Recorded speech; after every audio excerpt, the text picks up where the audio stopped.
Jayashree Liberty Hospitals, on the occasion of 11th anniversary, free OP consultation and 20% discount in OP. Contact. నమస్తే, నేను Keshav. Welcome to Suman TV. కాశ్మీర్లో చెలరేగిన హింసాకాండ, అలానే ప్రస్తుతం ఉన్నటువంటి ఉద్రిక్త పరిస్థితులు పూర్తి స్థాయి యుద్ధానికి దారితీస్తాయి. ప్రపంచ దేశాలు ఎటువైపు నిలబడతాయి? ఒకవైపు పాకిస్తాన్ చేస్తున్నటువంటి ఆరోపణల వెనుక నిజాలెంత? ఈ అంశాలపైన కేంద్ర ప్రభుత్వం ఏ విధంగా రియాక్ట్ అవుతుంది? అఖిలపక్షం ఒక ఫుల్ హ్యాండ్ పవర్ కేంద్రానికి ఇచ్చినటువంటి నేపథ్యంలో యుద్ధం తప్పదు అనే సంకేతాలు వస్తున్నాయి. ప్రస్తుత పరిస్థితులను సమీక్షించేటువంటి ప్రయత్నం చేద్దాం. మనతో పాటు అంతర్జాతీయ వ్యవహారాల నిపుణులు, political affairs analyst doctor Pullarao గారు ఉన్నారు. పుల్లారావు గారు నమస్కారం. నమస్కారం సార్, చాలా ఉద్రిక్త పరిస్థితులు ఉన్నాయి రెండు దేశాల మధ్య. ఏ క్షణమైనా ఏమైనా జరగవచ్చు అనేటువంటి సంకేతాలు కనిపిస్తున్నాయి. ఇది గతంలో కూడా చాలా సందర్భాల్లో, అంటే ఊరి అటాక్ అప్పుడు కానీ, పుల్వామా అప్పుడు కానీ అట్లాంటి సిచ్యువేషన్స్ చూసాం. ఇది వాటన్నిటికంటే భిన్నమైంది, యుద్ధానికి దారితీసేటువంటిది అని అనుకోవచ్చా? ప్రతి ఇన్సిడెంట్, ఎంత చిన్న ఇన్సిడెంట్ అయినా యుద్ధానికి రావచ్చు. ఓకే, మొదటి ప్రపంచ యుద్ధం 2 కోట్ల 3 కోట్ల మంది చచ్చిపోయారు. రెండో ప్రపంచ యుద్ధం 5-10 కోట్ల మంది చచ్చిపోయారు. చిన్న చిన్న ఇష్యూస్ మీద స్టార్ట్ అవి అలా పెరిగిపోయింది. ఇష్యూ పెద్దది ఉంటేనే స్టార్ట్ అవుతుంది కాదు. ఒక 28 మంది చచ్చిపోయారు, అది యుద్ధం స్టార్ట్ చేయొచ్చా? అది సంఖ్య చాలదా అని కాదు. అది ఎలాగ ఆలోచిస్తున్నారు భారతదేశంలో, ఇదేంటి గవర్నమెంట్ ఎలాగ ఆలోచిస్తుంది, టెంపర్ ఎలాగున్నది, పరిస్థితులు ఎలాగున్నాయి, ఇవన్నీ చూస్తే అది ఒక పెద్ద ఇన్సిడెంట్ గా వచ్చేసి, అందువల్ల ఎందుకంటే మన కొన్ని కారణాల వల్ల మన పాకిస్తాన్ ఇలాగ ఏడిపిస్తా వస్తుంది. కాబట్టి ఇది ఒక ఫైనల్ గా ఇది ఒక ఇంకా మనం భరించలేని నొప్పిగా వస్తుందా అని వస్తుంది. దీనికి యుద్ధానికి వెళ్ళిపోవడానికి అంత సిద్ధం లేదు. కానీ యుద్ధం అంటే అంత ఈజీ మ్యాటర్ కాదు. ఏదో ఇమీడియట్ గా అది మనం టీవీ స్క్రీన్స్ మీద చూస్తాం ఇతర దేశాల్లో యుద్ధాలు, చాలా దాంట్లో నష్టాలు, లాభాలు, చావులు అవన్నీ ఉంటాయి. కానీ సిచ్యుయేషన్ చాలా దారుణంగా దిగజారిపోతుంది. ఒకవైపు కాశ్మీర్లోనేమో కూంబింగ్ ఆపరేషన్స్, ఇంకోవైపు సరిహద్దు వెంబడి అలజడి, మరోవైపు నుంచి పాకిస్తాన్ ఏదో మిసైల్ టెస్టింగ్ చేస్తా అని చెప్పని సమాచారం ఇవ్వడం, ఇండియా కౌంటర్ డిఫెన్స్గా ఇండియా కూడా ఒక మిసైల్ని టెస్ట్ చేసింది అనేటువంటి సంకేతాలు ఇవ్వడం, అన్నిటికీ మించి దేశంలో ప్రతి రాష్ట్రంలో ఒక్కొక్క రాష్ట్రంలో ఒక్కొక్కరు చనిపోయినంత వేదన ఈరోజు కనిపిస్తుంది. కాబట్టి దీనికి రిటాలియేషన్ ఉండాలి అని దేశ ప్రజలు కోరుతున్నారు అని చెప్పని అంటున్నారు. సో ఇది నిజంగా యాక్షన్స్లో మోడీ గారు ఇచ్చినటువంటి సీరియస్ వార్నింగ్ చూసిన తర్వాత యాక్షన్స్లోకి వస్తుందా అనేటువంటి సందేహం అందరిలో ఉంది. సో మీరు ఎలా అనలైజ్ చేస్తారు ఈ సిచ్యుయేషన్స్ని? ఒకటి, ఆయన అలా ఓపెన్ గా చెప్పటం మంచిదా కాదా ప్రశ్నలు ఉన్నాయి. ఎందుకంటే అలా ఓపెన్ గా ఇలా చేసేస్తా, అలా చేసేస్తా, అవన్నీ చూడని బిడ్డలు చేస్తా అన్నాక ఏం చేయకపోతే ఆయన జీరో అవుతాడు. అది ఎప్పుడు ఛాలెంజ్ తక్కువ ఉండాలి, యాక్షన్ ఎక్కువ ఉండాలి. ఓకే, కదపడకుండా మాట్లాడాలి, చేసేయాలి. ఇప్పుడు అంత మాట్లాడాక చెయ్యకపోతే ఎలాగుంటుంది? ఒకటి మీరు అన్న మాట, ఇతర దేశాలు ఎలాగుంటారంటే, ఇతర దేశాలు అందరూ భారతదేశం దెబ్బతిని నష్టపోయి అవమానం పడితే అందరూ హ్యాపీగా ఉంటారు, రష్యాతో సహా. చైనా చెప్పక్కర్లేదు, అమెరికా, యూరోప్ కూడా కొంచెం సైజ్ తగ్గించడంలే వెళ్ళదని వస్తారు. సో మనకెవరు స్నేహితులు ఉండరు. ఎందుకంటే మనం కూడా అందరినీ దూరంగా ఉంచుకున్నాం, న్యూట్రల్ గా ఉన్నాం కదా. మనం న్యూట్రల్ గా ఉన్నాం, ఇటు లేవు అటు లేవు. సో మనకి స్నేహం ఏంటంటే అంత డీప్ కాదు. ఇదే చైనాతో యుద్ధం చేస్తున్నాం అనుకో, అందరూ మనకు సపోర్ట్ చేస్తారు, అమెరికా, యూరోప్ అంతా. పాకిస్తాన్ తో పోతారు, కొంచెం అవమానం కలనేయాలని అనుకుంటుంది. వాళ్ళకి అంత సపోర్ట్ ఎవరు చేయలేరు ఇప్పుడు వరకు. ఎవరైనా డొనాల్డ్ ట్రంప్ చేస్తారా ఉగ్రవాదుల మీద చూడాలి. రెండు దేశాల సంబంధాల మధ్య 2 ఒప్పందాల గురించి కూడా చర్చ జరుగుతుంది. ఒకటేమో సింధు వాటర్ కి సంబంధించినటువంటిది, సింధు నదీ జలాల ఒప్పందం. ఇంకోటేమో సిమ్లా ఒప్పందం. పాకిస్తాన్ ఏమో సిమ్లా ఒప్పందం పక్కన పెట్టేస్తానంటుంది, ఇండియానేమో సింధు వాటర్ ట్రీటీని పక్కన పెట్టేస్తున్నాం ఉంది. ఏంటి అసలు ఈ రెండింటి వలన ఏ దేశం పైన ఎలాంటి ప్రభావం ఉంటుంది? 1960లో ఎప్పుడైతే సింధు నది మీద మనం అగ్రిమెంట్ వచ్చామో, జవహర్లాల్ నెహ్రూ భారత ప్రధానమంత్రి కరాచీ వెళ్ళి సంతకం పెట్టి హ్యాపీగా వచ్చాడు. అంత మంచి సంబంధం ఉండేది ఆ రోజు. 47లో యుద్ధం జరిగిన అది చైనా వచ్చి పాటు చేశారు. తర్వాత చైనా మనకి 62లో యుద్ధం జరిగాక అప్పటి నుంచి వాళ్ళు పగపట్టి పాకిస్తాన్ రెచ్చగొట్టి 65 యుద్ధం చేయించారు. ఇండస్ సింధు నది ఒప్పందం 60లో పెడితే 64 సంవత్సరాలు అవ్వకుండా యుద్ధం చేశాం వీళ్ళతో, పాకిస్తాన్తో. సో ఇదంతా ఎలా చూస్తామంటే అది చైనా వచ్చి చేయించింది, అప్పుడు ఇది చెడిపోయింది, చైనా వెనకాల ఉన్నది. సో ఇప్పుడు మనం ఆ ఒప్పందాన్ని సస్పెండ్ చేసామంటారు. మనం సంతకం పెట్టి హ్యాపీగా పెట్టండి. సస్పెండ్ చేసామంటే పాకిస్తాన్ చేయగలిగింది ఏం లేదు. మనం నీరు ఆఫ్ చేస్తే యుద్ధం చేసేస్తాం, అది చేస్తాం అన్నారు, చేయొచ్చు. పైన ఉన్న వాళ్ళకి ఎప్పుడు ఆ హక్కు ఉన్నది. రేపు బ్రహ్మపుత్ర నది కూడా చైనా ఈ మాటే వాడుతుంది, మా హక్కు కదా, మా నది కదా అని. అవన్నీ ఉంటాయి. భారతదేశం ఇది ఒక మంచి ఛాలెంజ్ ఇచ్చారు పాకిస్తాన్. ఇండస్ నీరు కౌంటర్ చేయడానికి అవకాశం ఉంటుందా, సింధు నది వర్సెస్ బ్రహ్మపుత్ర నది? ఎందుకంటే బ్రహ్మపుత్ర చుట్టూ కూడా నడుస్తుంది కొంతకాలంగా, ఈశాన్య రాష్ట్రాలు అవి ఎడారైపోయి. దాంట్లో ఒక అడ్వాంటేజ్ మనకు ఉన్నది. ఓకే, బ్రహ్మపుత్రలో మీకు తెలిసే ఉంటుంది, మీరు బాగా చదువుకుంటారు ఇవన్నీ. అందువలన 70% నీరు బ్రహ్మపుత్రలో భారతదేశంలో నుంచే వస్తాయి. అవును, ఒక 30% చైనాలో ఉంది. సో అంత పెద్ద మనకి షాక్ ఉండదు, వచ్చిన పోయినా లెక్కలేదు. తర్వాత కింద మనకి చక్కగా కాళ్ళ కింద బంగ్లాదేశ్ దొరికారు. గంగా నది కూడా అక్కడికి వెళ్తుంది, బ్రహ్మపుత్ర కూడా అక్కడికి. అవును అవును, ఇది కూడా మనకు ఒక వార్నింగ్. ఇది ఇప్పుడు ఒక వ్యక్తి ఒక చెప్ప మీద దెబ్బ కొట్టామంటే ఇంకో వ్యక్తికి ఎగ్జాంపుల్ చెప్తాను. ఇప్పుడు పాకిస్తాన్ సింధు నదిని ఇలా చేసామని బంగ్లాదేశ్ కి మెసేజ్ అయ్యింది కదా. అవును, నీ సంగతి ఏంటి, నీ నీరు ఆఫ్ చేస్తావు ఏంటి, ఏం చేస్తావు, సముద్రం రెండింటికి చెక్ పెట్టినట్టు అవుతుంది. సో అది ఇక్కడ కొడతావు, అక్కడ మెసేజ్ వెళ్తావు. బంగ్లాదేశ్ కి మెసేజ్ వచ్చింది కదా, నువ్వేంటి నువ్వు చేసేది గంగా బ్రహ్మపుత్ర, అది లేకపోతే బంగ్లాదేశ్ ఎడారే, ఆ నదులు పూర్తిగా మన్నించాలి. అది చాలా తీవ్రమైన మెసేజ్. అంటే అంతర్జాతీయ చట్టాలు, అంతర్జాతీయ జల ఒప్పందాలు, ఇవన్నీ రకరకాల చర్చలు తీసుకొస్తున్నారు. మరి అలాంటివి వచ్చినప్పుడు భారతదేశ ప్రభుత్వం మీద ఒత్తిడి వచ్చే అవకాశం ఉంటుందా?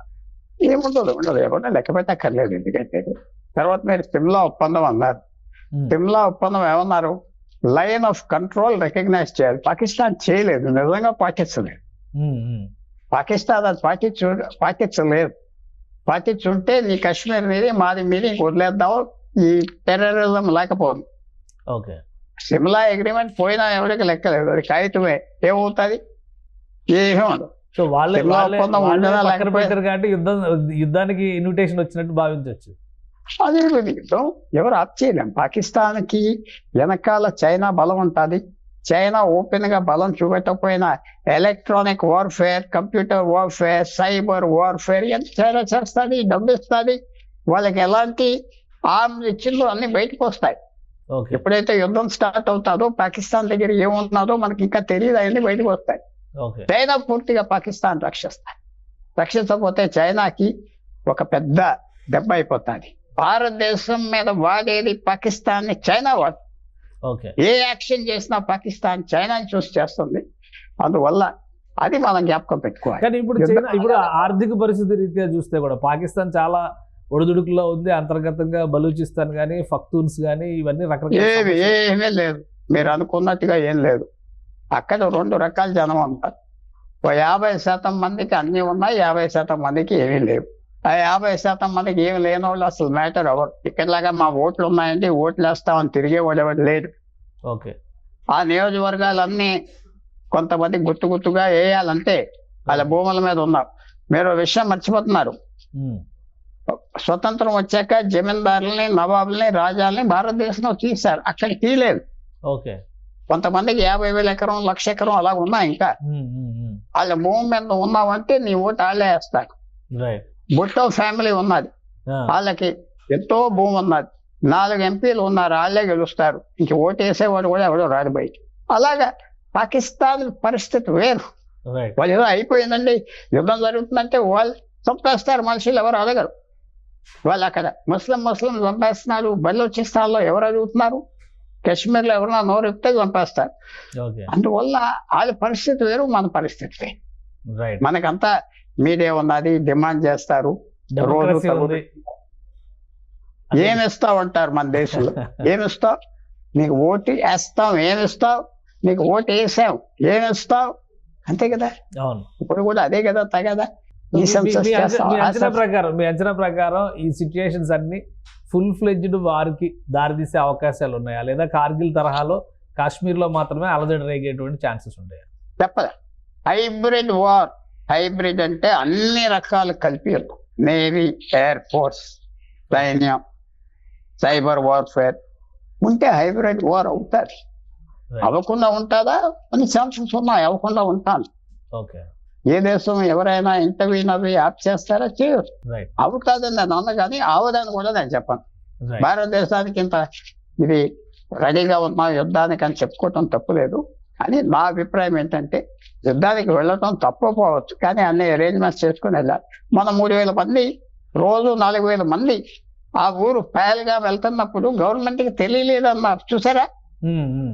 3,000 మంది 4,000 మంది పిక్నిక్స్ కి నడిచి వెళ్తా ఉంటే పహల్గామ్ అనే ఊరికి రోజుకి 5,000 మంది, ఒక్క పోలీస్ లేడు, ఎవరూ లేరు, మాకు తెలియలేదు అన్నాడు. నేను అమిత్ షా తప్పైపోయిందని ఒప్పుకున్నాడు. అలాంటి పరిస్థితులు, అలాంటి ఏర్పాట్లు మీద నమ్మి మీరు యుద్ధం దిగమంటారా? నేను దిగొద్దంట. మన రెడీనెస్ అంతే ఉంటే. ఒకటి లోకల్ గవర్నమెంట్ వచ్చిన తర్వాత, ఉమర్ అబ్దుల్లా గవర్నమెంట్ ఫామ్ చేసిన తర్వాత పరిస్థితులు మారినాయి. డైరెక్ట్ కంట్రోల్ సెంట్రల్ గవర్నమెంట్ ఉన్నంత వరకు కొంత సైన్యం కంట్రోల్లో కానీ శాంతి భద్రతల విషయంలో భరోసా ఉండే పరిస్థితి ఉంది అనేటువంటి వాదన ఒకటి బయలుదేరింది. ఏమంటారు మీరు? లోకల్ గవర్నమెంట్ స్పష్టంగా చెప్తున్నా, తక్కువ తెలివితేటలు నా మాటలు ఎవరు చెప్పినా కేశవ్ గారు చెప్పారు అన్నా. నేను జూలై 12, 2024 మీరు చూసుకోండి, న్యూస్ పేపర్ గూగుల్ చేయండి. జూలై 13, 2024 ఆ రోజు సెంట్రల్ గవర్నమెంట్ మొత్తం హక్కులన్నీ రాష్ట్ర ప్రభుత్వం నుంచి తీసేసుకుని లెఫ్టినెంట్ గవర్నర్కి ఇచ్చారు. ఓకే, ఒక్క officer IAS, IPS, forest service అంతా లెఫ్టినెంట్ గవర్నర్, సెంట్రల్ గవర్నమెంట్ చేయాలి.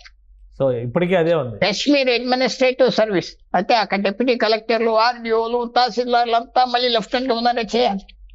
అడ్వకేట్ జనరల్ లెఫ్టినెంట్ గవర్నర్, ప్రతి లా ఆఫీసర్ని లెఫ్టినెంట్ గవర్నర్, ప్రతి కేసు రిజిస్ట్రేషన్ లెఫ్టినెంట్ గవర్నర్. ఇంకా చీఫ్ మినిస్టర్ దేనికున్నాడు? చీఫ్ మినిస్టర్ బ్లేమ్ చేయకూడదు, అతనికి ఏం సంబంధం లేదు, అలంకారంగా తిరుగుతున్నాడు.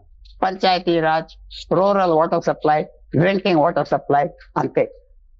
మొత్తం జ్ఞాపకం పెట్టుకోండి, జూలై 12, 2024 మొత్తం ఆర్డర్ ఇచ్చి సెంట్రల్ గవర్నమెంట్, అప్పుడు సివిలియన్ గవర్నమెంట్ రాలేదు అప్పటికి. ఓకే, సెప్టెంబర్లో ఎప్పుడో వచ్చి. అది మీ ప్రశ్నకి జవాబు వచ్చిందా? రైట్, రైట్, వచ్చింది. ఇప్పుడు అంటే ఇప్పుడు యాక్షన్ విషయంలో కేంద్ర ప్రభుత్వానికే ఎక్కువ బాధ్యత ఉందంటారా? ఇక మొత్తం పూర్తిగా కేంద్ర ప్రభుత్వానికి బాధ్యత ఉన్నది. కేర్ఫుల్ గా అసెస్ చేయాలి, యుద్ధానికి వెళ్ళినట్టుగా వెళ్ళాలి, మనం తొందర చేయాలి, వాళ్ళని బెదిరించాలి, వాళ్ళతో ఒక 50,000 కోట్లు ఖర్చు పెట్టించాలి, అవన్నీ చేయాలి. మనకి తర్వాత ఒక చిన్న విషయం చెప్తున్నా మీకు. మన భారతదేశం సైన్యం యుద్ధానికి ట్రైన్ అవి ఉన్నది. 47 నుంచి పాకిస్తాన్తో యుద్ధం అలా కంటిన్యూ అవుతుంది. 62 నుంచి చైనాతో యుద్ధం అలా కంటిన్యూ అవుతుంది. మధ్యన శ్రీలంకతో 20,000 మంది ఇండియా వేరు, 1000 మంది ఎంతో మంది చచ్చిపోయారు కూడా శ్రీలంకలో. అది మర్చిపోయారు. కార్గిల్లో 1000 మంది చచ్చిపోయారు. ఈశాన్యంలో 1000, 2,000, 5,000 మంది చచ్చిపోయారు. 20 సంవత్సరాలు ఫారెన్ మిలిటరీ గ్రూప్ని కంట్రోల్ చేయడానికి. 47 ఆగస్టు 15 స్వతంత్రం వచ్చిన రోజు నుంచి ఈవేళ వరకు భారత్ మిలిటరీకి రెస్ట్ లేదు. బ్యాటిల్ టెస్టెడ్ అంటారు. యుద్ధానికి అనుభవం ఉన్న ఆర్మీ ప్రపంచంలో ఫుల్ గా ఒకే ఒక ఆర్మీ ఉన్నది, భారతదేశం. కొంతవరకు అమెరికా యుద్ధాలు చేసింది అంతే. చైనా 1979 నుంచి వియట్నాంతో యుద్ధం చేసి 20,000 మంది చైనీస్ చచ్చిపోయాక మళ్ళీ యుద్ధం చేయలేదు. ఊరికనే వాళ్ళు ప్లేన్లో చూపెట్టి బెదిరించారు. భారతదేశం సైన్యం రెడీగా ఉంది, ప్రతి ఒక్కరూ రెడీగా ఉన్నారు. పొలిటికల్ అడ్మినిస్ట్రేషన్ రెడీ అవ్వాలి. పొలిటికల్, డబ్బు మీరు అనుకున్నట్టుగా మీరు ఎంత ఖర్చు అవుతుందో రోజుకి యుద్ధం అంటే నాకు మీ అంచనాలు తెలియవు పాపం. నేను రోజుకి 50,000 కోట్లు కావాలంట. తర్వాత చైనా మన పాకిస్తాన్తోనే కదా, చైనా కూడా ఏదో గొడవ చేస్తారు, బంగ్లాదేశ్ కూడా గొడవ చేస్తారు. 1 ఫ్రంట్ వార్ కాదు, అంటే సైన్యం అంతా పాకిస్తాన్ ఎదిరించడం. 2 front war. కొంతమంది చైనాతో ఎదురికే ఉండాలి, కొంతమంది పాకిస్తాన్. బిఎస్ఎఫ్ లాంటి ఫోర్సెస్ బంగ్లాదేశ్ కాపాడి, బంగ్లాదేశ్ 71లో గొప్ప యుద్ధం చేసి ఇందిరాగాంధీ సాధించిందంటే అది మన నెత్తి మీద ఒక బళ్ళలాగా వచ్చేసింది బంగ్లాదేశ్. పాకిస్తాన్తో ఉంటే మనకు గొడవే లేదు, పాకిస్తాన్ మనకు రోజులకే రాపోదు. చూసారా చరిత్రలో ఒక్కోసారి యుద్ధంకి వెళ్ళి గెలిస్తే ఏమైపోతుందో, గెలిపే ఓటమి అయిపోయింది భారతదేశానికి. రైట్ గెలిపే ఆ రోజు గెలవటం ఓటమే. బంగ్లాదేశ్ పాకిస్తాన్ తో ఈస్ట్ పాకిస్తాన్ గా ఉంటే 2-3 లక్షల సైనికులు పాకిస్తాన్ అక్కడ పెట్టి రోజు చచ్చిపోతా ఉండదు. వాళ్ళకి స్వతంత్రం ఇచ్చేసాం. 2 విరోధీలు వచ్చారు, ఒక తోట ఉన్నది, ఒక విరోధి 2 అవ్వారు. రైట్ సో జాగ్రత్తగా చూసుకోవాలి. యుద్ధం వద్దన్నాం, యుద్ధానికి వెళ్ళండి, అన్ని అంచనాలు వేసి వెళ్ళండి. Right right thank you Pullarao గారు విశ్లేషణ అందించినందుకు. ఇది ప్రస్తుత పరిస్థితుల్లో భారతదేశం యుద్ధానికి వెళ్తే రోజుకి 50,000 కోట్ల రూపాయలు ఖర్చు పెట్టాల్సినటువంటి పరిస్థితి ఉంటుంది. అలానే కేవలం పాకిస్తాన్ ఫ్రంట్ మాత్రమే కాకుండా మరొక 3 వైపుల నుంచి కూడా యుద్ధానికి సర్వసన్నద్ధమై ఉండాల్సిన పరిస్థితి ఉంటుంది. అన్ని అంశాలని బేరీజు వేసుకున్న తర్వాతే ముందడుగు వేయాలని పుల్లారావు గారు విశ్లేషిస్తున్నారు. ఇది special discussion. Keep watching. Suman టీవీలో మీ పర్సనల్ అండ్ బిజినెస్ ప్రమోషన్స్ కోసం కింది నెంబర్కి కాంటాక్ట్ చేయండి.